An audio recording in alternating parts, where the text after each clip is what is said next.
something today.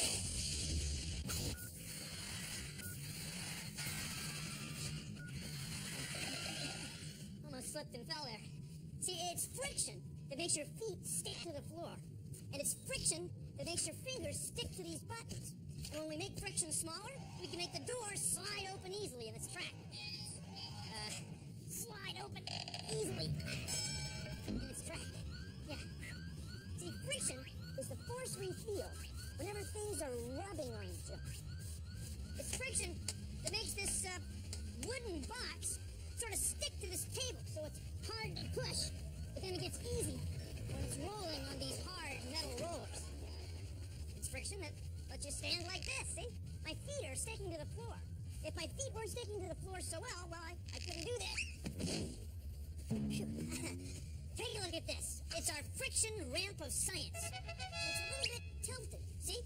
Now up here is a triangular weight. The gravity is pulling it straight down, but it's not sliding down the ramp. What's holding it there is the force of friction pushing this way. Now watch what happens when we make the ramp steeper. The weight's the same, but the force between the ramp and the weight gets smaller and smaller. And then it slides downhill. It slides downhill. See, the harder things are rubbing together, the more friction there is. Now watch what happens when I push it back. I'll do it a few times.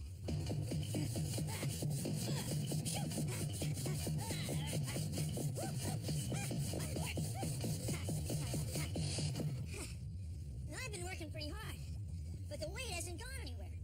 What happened to all that energy, all that work I did? Well, if you feel the ramp, it's a little bit warm. Friction turned that work into heat. It happens every time. See, friction is everywhere. Friction is what slows your comb down as you pull it through your hair. Friction is what keeps your bicycle from sliding out from under you as you go around a corner. And friction is what keeps your shoelaces tied. Friction is what holds all knots together, see? Even this one down here.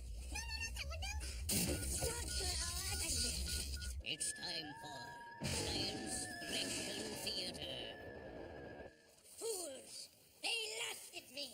All because I resisted the idea of resistance! But now they'll pay!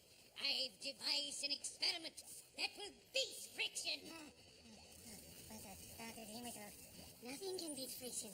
It slows down moving things and changes motion energy into heat. Shut up, you fool!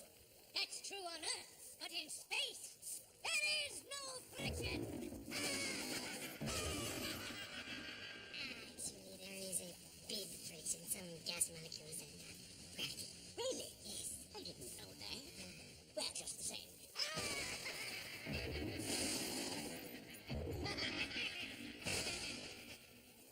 Do you have a candy? Now, friction is a force that's created whenever things rub on each other. Now, take a look at your skin. Feel it. Feels pretty smooth, right? But if you go like this, your fingers get warm. The energy of rubbing is being changed to the energy of heat by friction. Look at your fingerprints up close. See those rough ridges? It's your fingerprints that let you hold on to smooth things or pick up small, slippery things like coins. In fact, the edges of coins have roughness on them too for the same reason you have fingerprints. Isn't that cool? Oh, so I'll get that. So it's friction and fingerprints that make your fingers get warm when you rub them together. It's heat, see?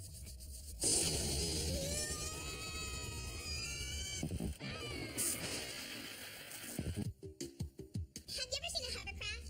Well, it's this big boat that pushes air underneath it so that it floats on the water. There's less friction, so it really cruises. You can make your own hovercraft of science. All you need is a piece of corrugated cardboard and a plastic bottle cap. Cut your cardboard into a circle and smooth the edges. Then glue the cap into the middle of the cardboard and let it dry. So it looks like this. Then get an adult to poke a hole through the top of the cap to the middle of the cardboard. It'll look something like this when you're done. Now blow up a balloon and twist the end and put it over the top of the cap. Now put it on a smooth surface and give it a push. It floats or hovers. A hovercraft. Friction is science. We'll be right back with more friction after this break. We're back. Friction is a force you can feel with your feet. That's why a lot of times you wear special shoes. See, on your feet. Shoes on your feet. Ha, ha. people play sports, a lot of times they wear spikes or cleats on their shoes. And that way, they get more friction with the ground. You see, spikes or the cleats make the shoes have a very rough bottom, so they stick to the ground better, make it easier to stop or go. See, here's a situation where you don't want too much friction. You want just the right amount. Think of a snap.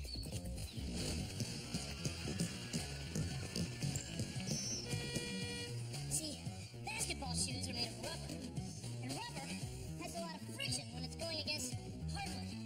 It's friction that lets you do stuff like this.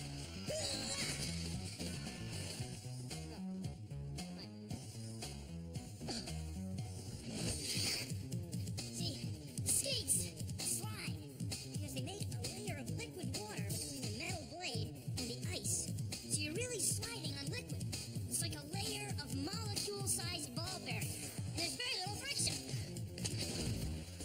So the soles of skis are made slippery so they'll have less friction when you're on snow or carpet.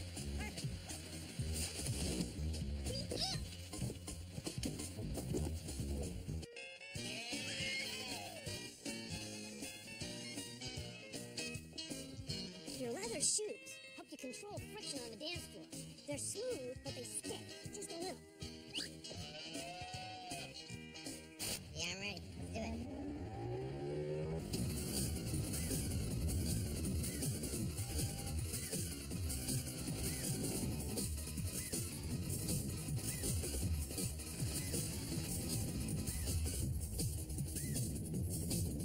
Basically, the trick to barefooting is minimizing the friction so you can slide over the water better. Because of the energy and the friction of the water, your foot will start to burn.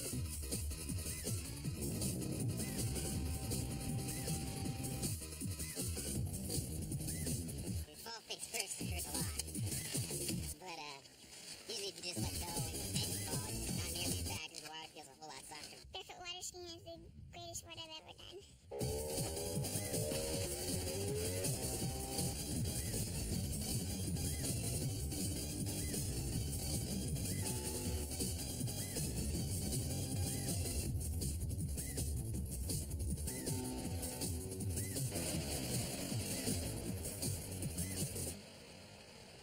This is a fire stick.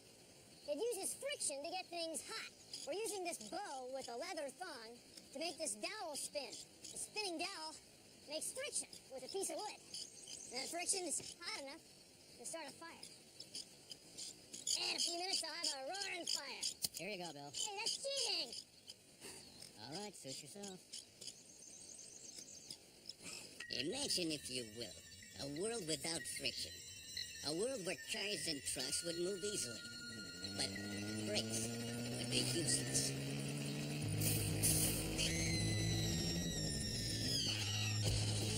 A world without friction would be dangerous.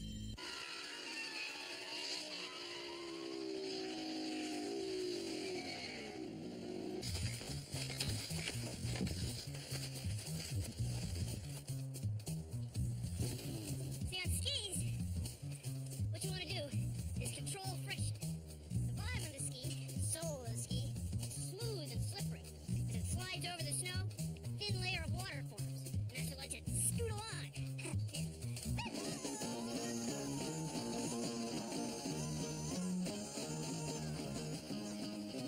that's all we do.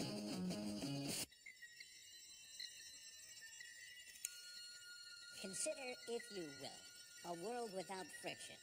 A world where objects glide smoothly against each other, without resistance. A world where simple actions, like dancing, would be impossible.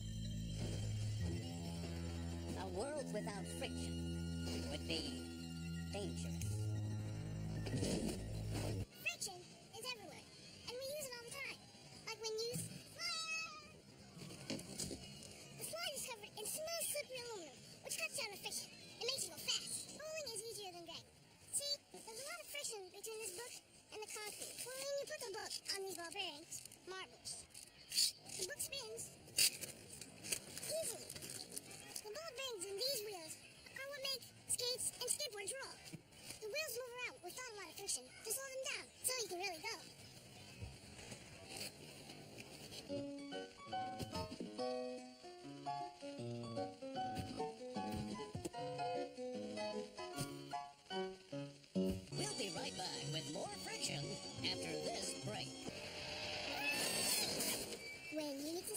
Put your foot to the floor and try some brakes today. We're back. It's a great day for cycling. You know, it's friction that holds your feet on the pedal, and holds your water bottle case, or your pump on the frame, and makes the steering work. And the ball bearings in the wheels lower the friction so you roll easy. And the grease on the chain makes the friction less so you can slip right along. Friction holds the tape on the handlebars, and your clubs, on your hands, and your helmet on your head. There's gotta be one more. Oh yeah, brakes. Hey, that counts. Bill? First one out, Jacob. Friction gives you traction so you can stay on the track and around the turn.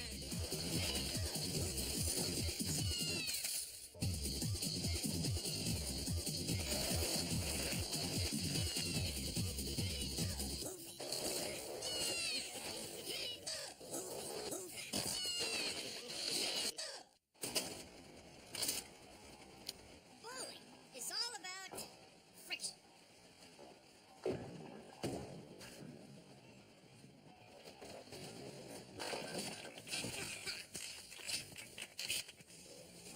See, even though the bowling alley is smooth and the bowling ball is smooth, there's still friction. They're still sticking together. You can see it if you push a bowling ball like this. See how it sticks? That's because it's sliding on the floor. But since a bowling ball is round and it's sticking to the floor, when you push it, it starts to roll. It's not sliding, and that lowers the friction. Just imagine bowling with something that wasn't round, something that didn't roll, like a square bowling ball. Mr. Mine choosing his lucky ball, and here he goes. He really needs this one. Really needs it. Really.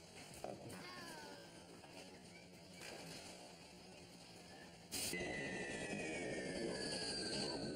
get something as big and heavy as a train moving, we use friction. See, friction over the train wheels against the track is how a train gets traction. See? Traction. Coincidence? I don't think so. I mean, you'd think you'd want as little friction as possible between the train wheels and the track so it would go along easily, but you have to have some friction, otherwise we couldn't even get the train moving in the first place. The train wheels wouldn't stick to the rails at all. Without the train wheels sticking, there wouldn't be any traction. And, hey, wait up! My name is Paul. Elected Paul. When you're walking around in the air, you can feel the air, but you don't feel any friction. But if you're in a spacecraft going, say, 30,000 kilometers an hour, re-entering the Earth's atmosphere, as these guys were in Apollo 17, there's a lot of friction. The air is rubbing on the spacecraft so fast that it actually heats up. This whole side of it became red hot. This is the Apollo 17 heat shield, and you can see where parts of it were actually burned away, all because of friction. It's pretty cool. I mean, it's cool now, but it was really hot.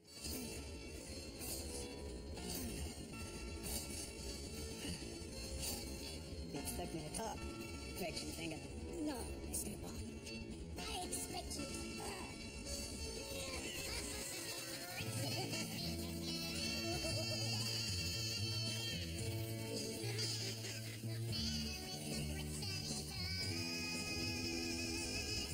Friction is a fact of life. So living things have found ways to deal with it. For example, fish are smooth and slippery, so they can slide through the water after they cut friction. Whoa. And then our joints have pads and fluid in them to cut friction, to reduce wear and tear on our bones. And crickets make their songs with friction. Their wings have a file part and a scraper part. When they rub them together, they get a nice musical sound. Oh, that is nice. That's very nice.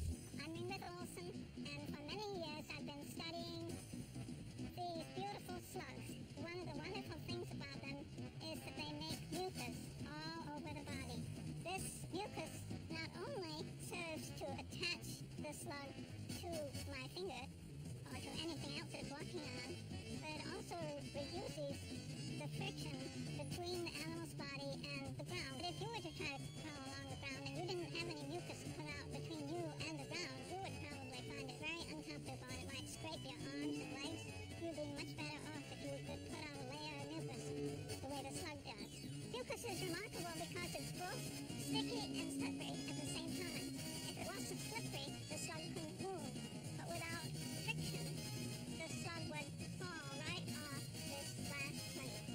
Slugs, their science, they use friction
world without friction would be dangerous.